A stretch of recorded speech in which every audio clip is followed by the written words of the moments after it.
नमस्कार दोस्तों, guide of man में आप लोगों का बहुत बहुत स्वागत है। जैसा कि आप लोग देख सकते हैं मेरे पास है ये एक बिल। दोस्तों आज मैं आप लोगों को एक लाइव बिल समझाने वाला हूं कि कैसे आप लोग समझ सकते हैं किसी भी बिल को। और किसी भी बिल में जब आपको समझना होता है तो कौन कौन सी चीजें ध्यान रखनी होती है। जब आप बिल चढ़ाते हैं तो परचेज के बहुत सारे बिल्स आप लोगों के पास आते हैं, लेकिन वो बिल जो है टैली सॉफ्टवेयर से बने हो ये तो जरूरी नहीं है। लेकिन अभी आप देख रहे हैं मेरे सामने जो बिल है ये टैली सॉफ्टवेयर से बना हुआ है और हो सकता है आप परचेजेस करें तो जिस भी पार्टी से आप परचेज करें वो टैली यूज ना करता हो। जो बिल है उसमें कौन कौन सी चीजें ढूंढनी है ये मैं आपको आज बताऊंगा। तो कंप्लीट वीडियो देखिएगा, आपको बहुत सारी नॉलेज इसमें मिल जाएगी और आप लोगों को समझ में आ जाएगा पर्टिकुलरली किसी भी बिल को चढ़ाने से पहले आप लोगों को कौन कौन सी चीजें देखनी है। तो चलिए दोस्तों शुरू करते हैं। दोस्तों इस वीडियो में सबसे पहले मैं आपको बताऊंगा, आप लोगों को सबसे पहले तो ये ध्यान देना है ये बिल कौन सी डेट का है। तो आप देखिए ये बिल जो है यहां पर आप देख सकते हैं डेट दिख रही है आप लोग का। ये बिल 1 नवंबर 2022 का है। इसका मतलब इसका जो फाइनेंशियल ईयर है वो 22-23 है। क्लियर? तो पहला ध्यान आपको ये रखना है। दूसरा, अगर इस बिल का इनवॉइस नंबर देखा जाए तो इनवॉइस नंबर आप लोगों को दिख रहा है 1। तो जब आप इस बिल को चढ़ाएंगे तो इसका इनवॉइस नंबर 1 रहेगा क्योंकि सामने वाले पार्टी से आपने इसे परचेज किया है और इनवॉइस नंबर 1 है। ठीक है, अब ये परचेज का बिल है, सेल्स का बिल है, ये भी आपको कई बार नहीं समझ में आता है। तो मैं आप लोगों को ये भी बताऊंगा कि कैसे ये परचेज का बिल है और कैसे ये सेल्स का बिल है। ओके, ध्यान से समझ लीजिएगा। अभी देखिए दोस्तों, कई लोग ये सोच रहे होंगे कि ये सेल्स का बिल है क्योंकि यहां पर जो रेफरेंस नंबर लिखा हुआ है इसमें सेल्स लिखा है। ओके, और यहां पर डेट भी डली हुई है। तो बेसिकली अगर आप सेल्स और डेट दोनों देख रहे हैं तो यहां पर सेल्स रेफरेंस नंबर दोनों दिख रहा है, बट ये सेल्स का बिल है ये प्रूव करने के लिए हमें देखना होगा पार्टी के नाम को। तो सबसे पहले चलते हैं अपनी कंपनी के नाम पर। तो आप देख सकते हैं यहां पर 2 कंपनी के नाम मेंशन हो रखे हैं, एक अभिषेक प्राइवेट लिमिटेड और दूसरा B&M मशीन वर्क्स। ठीक है, तो आपकी कंपनी कौन सी है पहले आप ये डिसाइड करिए। सपोज करिए मेरी कंपनी B&M मशीन वर्क्स ये मेरी कंपनी है। ओके, अगर ये मेरी कंपनी है तो ये मेरे लिए परचेज का बिल है। कैसे? आप लोगों का नाम बायर के अंदर लिखा है, आप चेक कर सकते हैं यहां पर बायर में आपका नाम लिखा है और कंसाइनी भी आप ही हैं, यानी जो सामान आपके पास आने वाला है वो आप ही हैं। देख सकते हैं आप लोग। तो यहां पर यह समझना बहुत जरूरी है कि ये परचेज का बिल है या ये सेल्स का बिल है। और सामने वाली पार्टी का नाम ऊपर मेंशन दिया हुआ है। आप एक और बात से इस चीज को समझ सकते हैं कि हमेशा पार्टी, जिस पार्टी ने उस बिल को सेल किया होगा उसका नाम हमेशा टॉप पर होगा। ये बात एक लॉजिक है, आप लोग इसे भी समझ सकते हैं। ज्यादातर बिल्स में हमेशा जो पार्टी बेचती है, सामान बेचती है, उसका नाम सबसे टॉप पर होता है, यानी बिल के टॉप पर ही होता है। और ये जरूरी भी है क्योंकि सबसे ऊपर उसका नाम होगा तभी तो वो बिल काटेगा। ओके, तीसरी बात आप लोग को यह ध्यान रखनी है कि यहां पर पार्टी कहां कहां की है। यह बहुत जरूरी है क्योंकि यहां पर अगर आप देखें तो आप लोग को जीएसटी लगाना है और जीएसटी में आईजीएसटी और सीजीएसटी एजीएसटी का कॉन्सेप्ट भी आता है।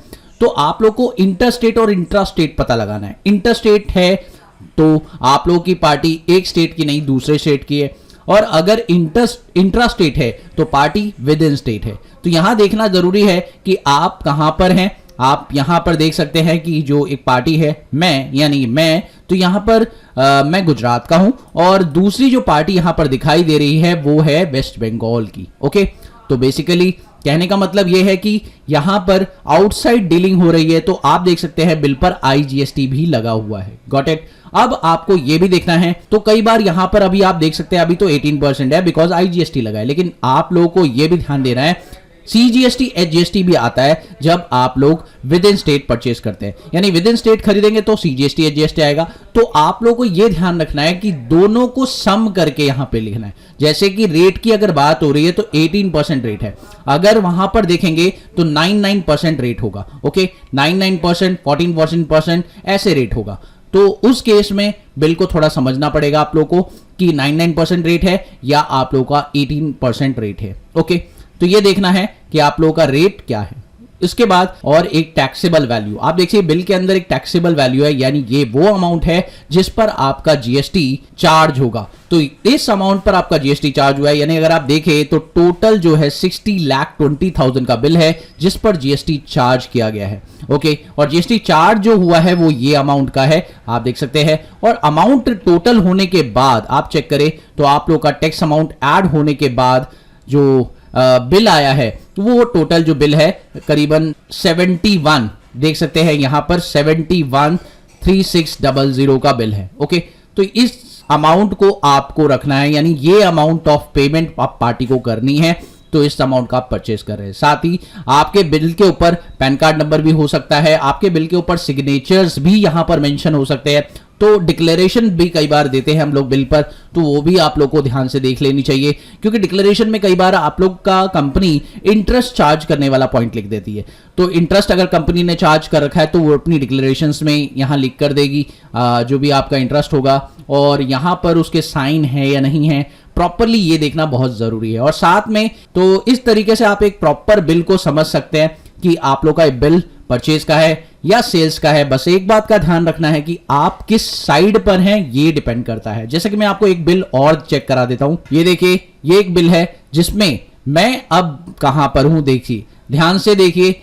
अब इस बिल के अंदर अगर आप चेक करें तो इस बिल के अंदर आप जो है आपकी कंपनी का नाम यहां पर मेंशन नहीं है, तो सीधी सी बात है, क्लियरली ये बिल आपका नहीं है। ओके, तो यहां पर आपकी कंपनी का नाम नहीं है। अगर मान लेते हैं कि ये कंपनी, मान लेते हैं कि अभिषेक प्राइवेट लिमिटेड आपकी कंपनी है, अगर आपकी कंपनी अभिषेक प्राइवेट लिमिटेड है तो ये बिल आप लोगों का सेल का बिल हो सकता है। ओके, देख सकते हैं यहां पर। अब सर आपने तो बोला था कि जो परचेज करते हैं, जिससे भी परचेज करते हैं उस पार्टी का नाम टॉप पर आता है। अब मैंने तो परचेज किया है मशीन टूल से, तो उसका नाम टॉप पर क्यों नहीं आया?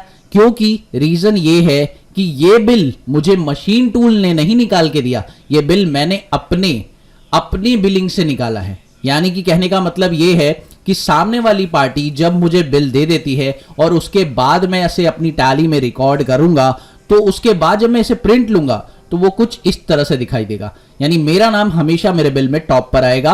अगर मैं सामने वाले का बिल आपको दिखाऊं तो अभी ये सामने वाले का बिल नहीं है, यानी ये मशीन टूल्स की तरफ से बिल नहीं आया है, ये मेरी तरफ से मैंने बिल बनाकर चढ़ा के आपको दिखाया है। तो यही समझना आप लोगों को बहुत जरूरी है कि बिल किस तरह से आप लोग को शो हो रहा है, कहां से, किस तरह से, किस मेथड के थ्रू। और आप चेक भी कर सकते हैं, यहां पर दोनों पार्टी वेस्ट बंगाल की है ना, और इस पर सीजीएसटी और एचजीएसटी चार्ज हो रहा है। ओके, तो सीजीएसटी एचजीएसटी चार्ज हो रहा है क्योंकि पार्टी वेस्ट बंगाल की, और मैंने जैसे कि बताया था कि 99% आप लोगों को दिखाई देगा, तो अब आपको सम करके जीएसटी चार्ज करना है। तो यहां पर 99% है, तो यानी 18% का जो है आप लोगों का जीएसटी रेट होगा हर एक प्रोडक्ट पर। ओके, और एचएसएन भी गिवन है और यूनिट भी गिवन है, सारी चीजें यहां पर मेंशन है।